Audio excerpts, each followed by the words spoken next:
I guess we were ahead of the game a little bit. We were definitely the company was part of the first wave of new contract brewers. Right. So some rules changed that facilitated this sort of third-party manufacturing, which is completely normal in every other sphere of manufacturing, but was very unusual in beer, right. and is still now looked at, sort of frowned upon by a lot of people who think that if you don't have brick and mortar, you're not a legitimate brewery. How do you guys feel about that? Because I find that's a very, very Ontario-specific attitude. It pops up here and there, but Ontario have a real gripe with it. Like, how do you? I mean, clearly you guys are pro contract. Would you say? I think. Are you a brewhead? I'm a brewhead. Are you a brewhead? I'm a brewhead. Y'all are brewheads? Yeah, we brewheads. So pour a glass of craft beer, we can do this. Yeah. What's good, y'all? This is C-Certified Brewhead, and welcome to episode 121 of Beer and Shhh podcast. This afternoon, we are in glorious Toronto, Ontario, at Kensington Brewing Company with Michael, acting president, and Johnny, head brewer. Fellas, thank you for having us. Nailed it. Pleasure. Right, got it right. Didn't mess it up. Long time coming. We've been talking for way too long. I looked it up this morning. I emailed you in 2017. Jesus Christ. I'm so sorry. Doing an episode, and you're like, I'm in Australia. We can get to it in April of 2018. Oh, do you know what? No, that was because we messed up and we were only doing every 2 weeks. We were releasing a podcast. We moved it to weekly because we banked them up. And when you bank them up, we need 2 episodes a month. All of a sudden, it's 6 months till the next one. So I was like, there's no point. Because by the time we do it, then we changed that last year. So now we're here. We're not messing around. We're getting it done. We're doing it properly, right? So thank you guys for having us. Really appreciate it. Cool spot. This is my first time coming to this start. How long have you been open? Opened on the 25th of August, 2017. Okay, so I guess I haven't been through here. I have had a bunch of your beers, but I haven't been here. It is glorious. I love the ingenuity of the basement with the tanks going above, making it work. Yeah. And it's important to have this is probably one of the most eclectic neighborhoods in the city. Yeah. Arguably, in Kensington. Yeah. So it's really cool that there's that fully operational brew pub as opposed to like Trinity Common, like a beer bar and stuff, but you got like place to manufacture. Very cool. Yeah, it's unusual. I mean, the neighborhood, for people who haven't been here, is super unique and weird in a great way. In a great way. And, for better or for worse sometimes. But like the idea of having a manufacturing facility, which is what we are here making beer, is in the center of this type of neighborhood is kind of strange. And so there's been a bunch of weird solutions to solving the problems, and some of them we just never solved. Okay. And like shipping, for example, we most breweries have like a big attached to where we are now would be like a loading dock and a warehouse. Right. We don't have any of that, so we have to we've constructed like a hoist system to bring stuff up from the basement to the main floor, and then we bring it out the front, and we've got so it's just sort of some workarounds. I mean, the hoist is cool, but like Johnny's been at a number of breweries before, and coming here it was like it's a tight spot. like our warehouse storage is the 3 pallets you see behind you. Oh wow, that's what we got.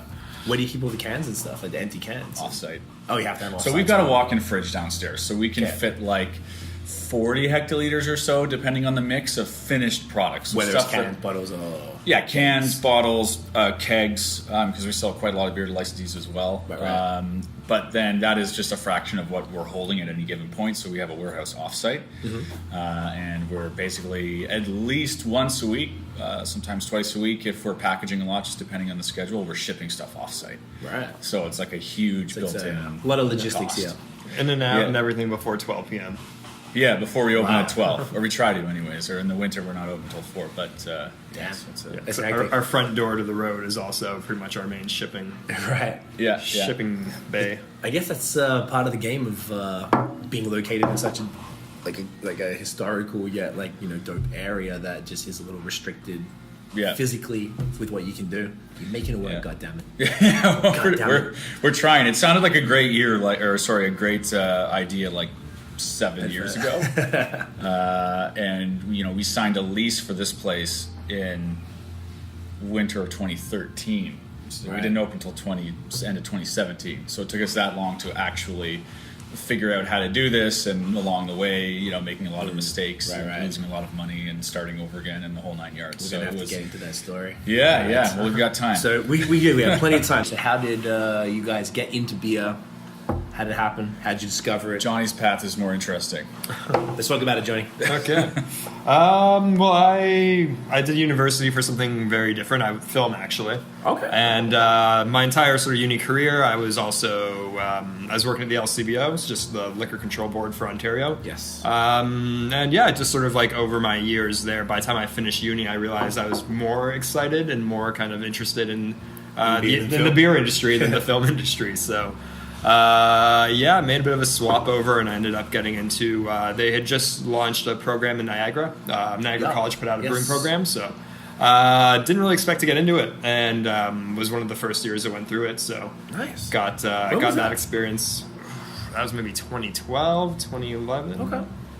That's sick. So you would have had some other alumni that are around. Like I feel like I've heard this. There's before. a good amount in Toronto, yeah. Like it's probably the program's been going for about 6 years now, and pretty much in any brewery in Ontario, there's probably at least one person who's somewhat related to that program. It's a big program now, but Yeah. like you were in first or second year, it was like It was 24 students a class, Yeah, yeah. So that I didn't expect to get in because I think there's some like 500 applicants, and Wow. Oh, so it's like hard to get into. yeah, and it Jeez. wasn't really clear what the prerequisites were. So being a college program, I didn't know if they're looking at my uni credits or high school, because like high school, my like bio and my chemistry was like 50%, like just a pass. So I was pretty worried if I look back at that, I wouldn't be getting there. But yeah, I made okay, cool. Yeah, I made a big change of course, and since that I kind of through that program I wanted to also see a fair bit of Canada. So like my first, we had a segue year between the 2 years of the program. So I went out to PEI and worked for a brewery in Charlottetown, and then once I finished the program right away, I did a bit of a short touring gig with Alexander Keys, which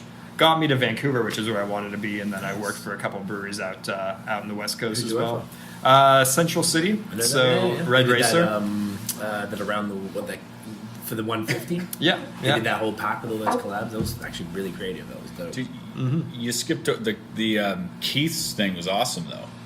It was the mobile, like, wasn't it the Nano Brewer thing that was going around all the different beer festivals? Yeah, they'd launched. They kind of wanted to change directions because their IPA maybe wasn't quite an IPA, so they did a Still not quite. still not quite.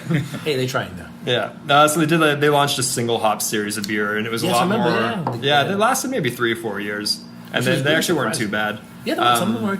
Yeah. So that was more geared around just beer education. So they pretty much made like a 100-liter brewery, and like I made a beautiful brew house, put it on a trailer, and drove it around.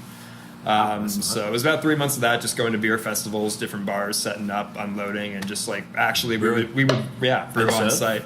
We couldn't serve what we made due to legalities of it, but we would serve, the pre-made stuff. Yeah, the pre-made cans, and then talk to people about all the hop aromas, and nice. That was a nice little interesting contributing to beer education, right? Like it's being a brewery, you never think you're going to go on tour. No, really. Doesn't happen very often, and particularly one like Keith, who were technically independent. Is that accurate? No, Labatt. Labatt, yeah. That's some marketing budget there, man. Yeah, 18-wheeler nano brewery. Took us 4 years to build this, and we've got it on a bus. Yeah. So Vancouver, you worked for Central City. Who else was that? I love Vancouver. Some BC beers are just insane. They're killing it. Mm-hmm. Yeah, it was great to see. Like, I've never been out to BC before that point, and just it's at least 5 years ago. BC was quite a bit ahead of Ontario, even like a lot more like West Coast of states. So. It was just great to get out there and just try all these like really hoppy, interesting new styles. Exactly. I did them for a year, and then I came back to Ontario and actually worked as a head brewer and opened a brewery in Northern Ontario. Okay. Did that for a couple of years, and then ended up back on the West Coast. So the second time I went back, I was in actually Victoria. I worked for a brewery called Category 12. They're pretty. They've been like 3 years now open, but packaging and stuff. Or their packaging. They had. I never intended to work at a brewery when I was out there. I was a little bit burnt out from what I was doing in Ontario, so I went out there with the idea that I was just going to take a sabbatical, find a bartending gig, and chill. Right. And I really love their black IPA, and I visited the location, was like amazed at how just clean and big and open everything was. Ended up running into the owner at a farmer's market. He one of the regular employees was sick that day with her kids, so he ended up having to go down and work the farmer's market. So I ended up chatting to him, and one thing led to another, and he offered me a job. So, nice. Didn't want to work in a brewery again, but at that point, but well, not for that period of time, but couldn't say no to it. Of course not. Yeah, That was dope. yeah, that was pretty great. And then I was there for a year, but wanted to get back down to Toronto. Always knew that was the goal. So I came across the Kensington gig online, and just one thing led to another. When was that? It was 20. Probably January 2015? 2016. Okay. It's been a few years now. Yeah. 3. But you didn't start until the summer. When did you start? 17? I came here in May, but then really didn't get going until September, and then really didn't get Of going 16. until Of 16, yeah, right? of 16. Yeah. We were like, we were contract brewing, waiting for this thing to, wrap up. And we were like, Johnny starts, and there's no head brewing to be done by head brewer yet. So we were like, sussing out like some new recipes and just kind of trying to figure out what the hell we were going to do and keep him busy. And like, Johnny had been through the whole startup phase before. And so he was we were redrawing things and reconsidering our bad ideas and trying to make them better. So that was an interesting period of time. A brewer without a real job. Yeah. I love it. Okay, so that's how you ended up here. How did you get into beer, man? Similar path, I think, to probably everybody. You start drinking when you're 19. 16. 19? 19. Exactly 19. And it's just like all garbage, right? Like I was drinking like whatever was put in front of me. And I remember having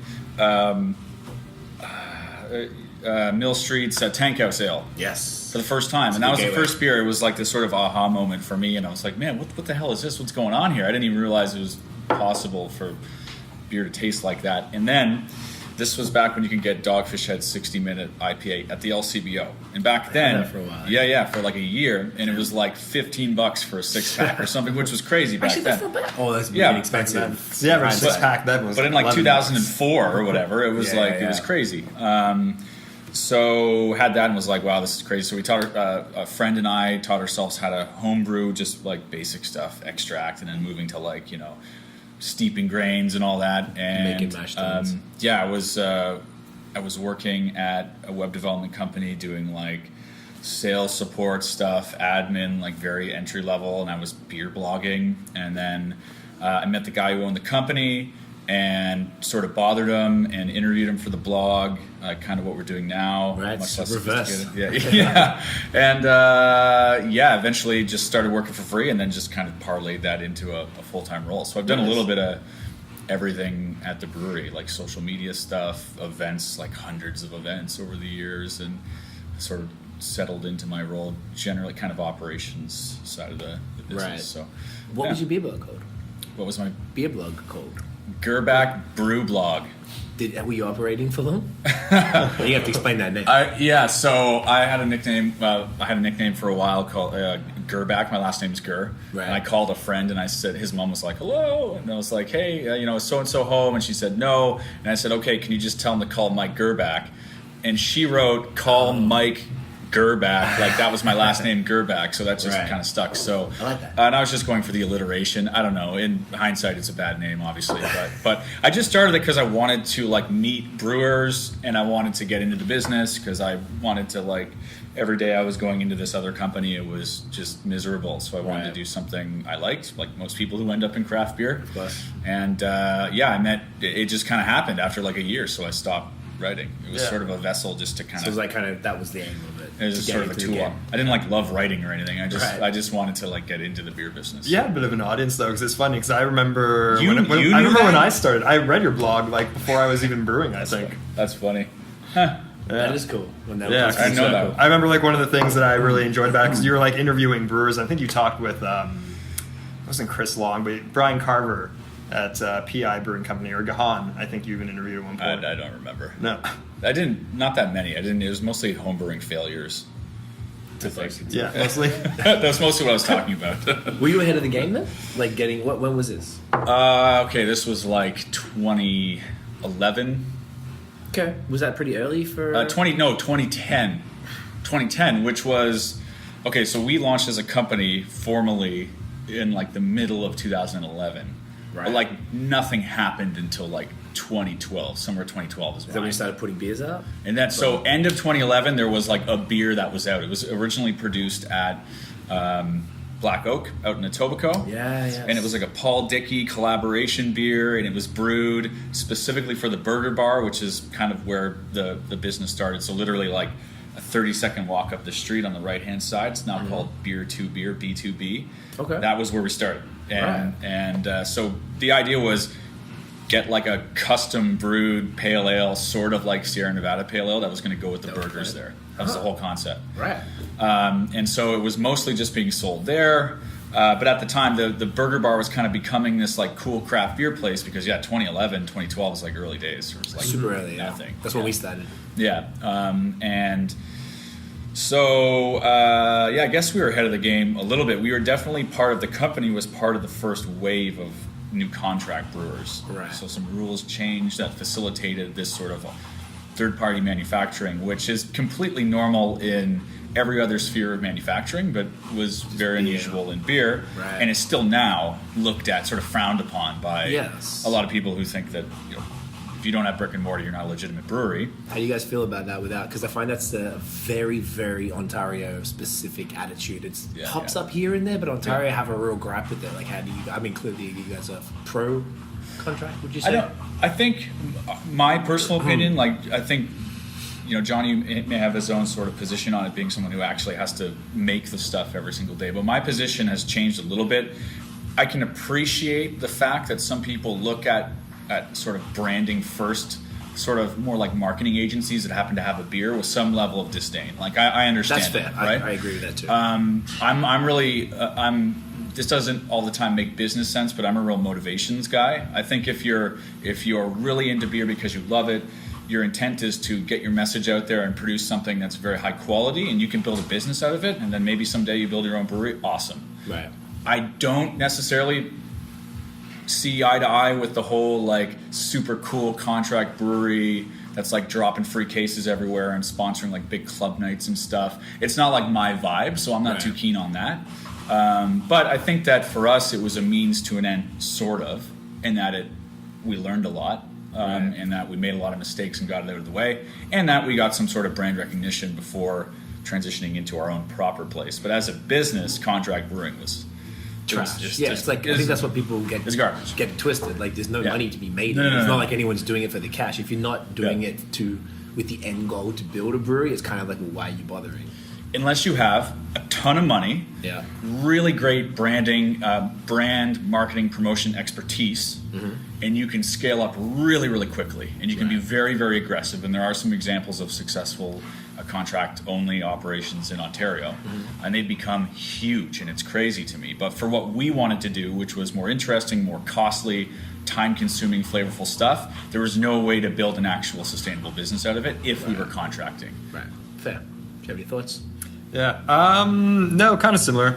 Mixed, sort of on both sides of the fence. Yeah. It's hard sometimes to, like, for me, I always look at it from like a brewer's perspective, and I find parts of that model are problematic because, like, when you're the brewer and it's your own place, you care a lot more. You're a little more intimately involved with it. I feel sort of it distances each side. The person who wants to make the beer isn't making the beer. The person who is doesn't really have a relation with it other than here's your brew sheet, produce. Right. So I think it steps back a little bit, just your involvement in the process. And just from a brewery perspective, it can be very hard. You don't have a lot to say. You don't have as much control. It's like even that year that we were sort of that I was on board where we were contracting, it could be difficult sometimes. Like Really difficult. You're completely hands off in the production. Maybe if they mess packaging. up, you're like, oh man, come on. Like, It's not even like the people we worked with, like 5 different facilities in a period of like 6 years. Right. And some of them were great and really organized and made a quality product, and you could tell that they cared. They treated it like their own. But some of them were like great people and had skills as brewers and had built like interesting, great businesses. But at the end of the day, it was just that like we weren't there all the time, and So it you just couldn't felt always like watch over it. we were one step removed, and it was we really felt like it damaged our business, not just because there was the economics of it weren't favorable, but because we were having consistency issues, we were moving around breweries all the time. We couldn't get that like control over the product that has to be the hallmark of any brewery. Of Yeah, when you're not there day to day looking after a batch, you get pretty removed from the batch. Yeah. Right. Yeah. I guess like to sort of piggyback on that, it sort of feels like with beer, particularly craft beer, it's corny, but there's an element of like that love in it. You can taste it.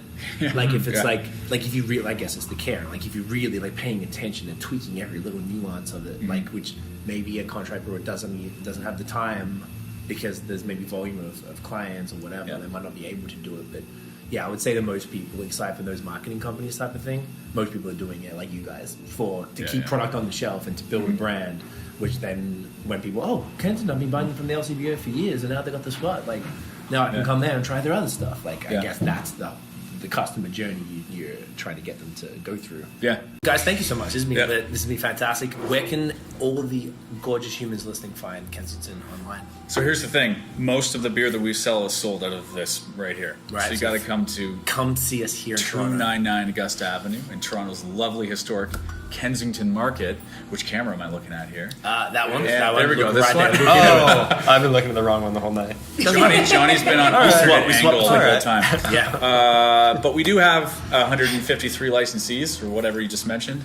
153. It's soon to be flux. 200 in 2020 because that's the new It goal. better be. Gonna Yeah, no LCBO right now, so we don't do any LCBO or Don't worry beer store about that. Don't worry distribution. about that. You don't So need don't that. bother going there. Come here, fam. Exactly. But we're looking at LCBO later this year. We'll see if we can make it work. Where can they find you online? www.kensingtonbrewingcompany.com. There you'll find links to everything else, but it's Kensington Brewing Company on Instagram and et cetera, Twitter, Facebook, same All thing. of that. Find out. Guys, thank you so much for hanging Thanks, man. out. Lovely to meet you. Lovely Thanks for to the taps. meet you. Guys, thank you so much for listening and watching. If you enjoyed the episode, mate, boom, smash the thumbs up. Hit subscribe below. Hit the notification bell so you know when the new drops. Follow us on social media at BAOS Podcast and check out the long form audio so you can hear extraordinarily attractive individuals like these people right here talk about craft beer in Ontario. That is it, guys. Thank you for watching. We'll see you in the next episode. Get in ya. Bye.